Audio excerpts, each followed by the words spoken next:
প্রিয় দর্শক, আসসালামু আলাইকুম। কেমন আছেন সবাই? আশা করছি সকলে ভালো আছেন। সকলকে জানাচ্ছি মনিহান ট্যুরস অ্যান্ড ট্রাভেলসের পক্ষ থেকে শুভেচ্ছা ও স্বাগত। আজকের ভিডিওর টাইটেল এবং থাম্বনেল দেখে বুঝে গেছেন আজকে কোন বিষয়ের উপর আমরা ভিডিও করতে চলেছি। আজকে কথা বলবো ইউরোপের দেশ বসনিয়া সম্পর্কে।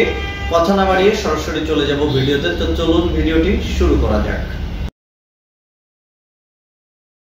তো প্রিয় দর্শক, আজকে কিন্তু ইউরোপের দেশ বসনিয়া সম্পর্কে কথা বলবো। আপনারা যারা ভিডিও দেখছেন অনেকেই বসনিয়া সম্পর্কে জানেন, যারা জানেন না তারা একটু বসনিয়া সম্পর্কে জেনে নেবেন। আজকে বসনিয়া সম্পর্কে যে কথা বলবো বা যে ওয়ার্ক পারমিট নিয়ে কথা বলবো, সেই ওয়ার্ক পারমিটের ডিটেলসটা আপনাদেরকে মোটামুটি জানাবো।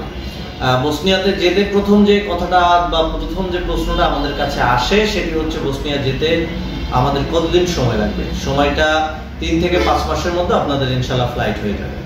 কাজের ধরন যদি বলি, এখানে স্টিল ফিক্সচার, কার্পেন্টার, মেশন এবং প্লাম্বার এবং হেল্পার হিসেবে কাজের সুযোগ থাকছে।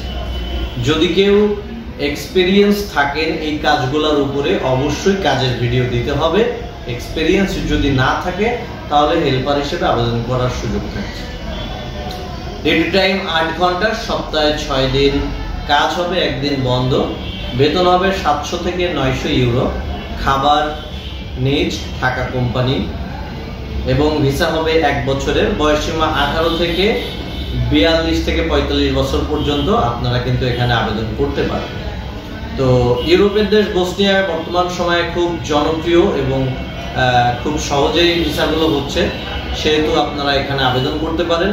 যেহেতু এখানে ইন্ডিয়াতে যাওয়ার কোনো ঝামেলা নেই, ইন্ডিয়া থেকে ভিসা লেগে ডিএসএল হয়ে বাংলাদেশে আসবে, সুতরাং আপনারা নির্দ্বিধায় বসনিয়াতে কাগজ জমা করতে পারেন। তো সকলেই ভালো থাকবেন, সুস্থ থাকবেন। আজকের ভিডিওটি এখানে শেষ করছি। আল্লাহ হাফেজ।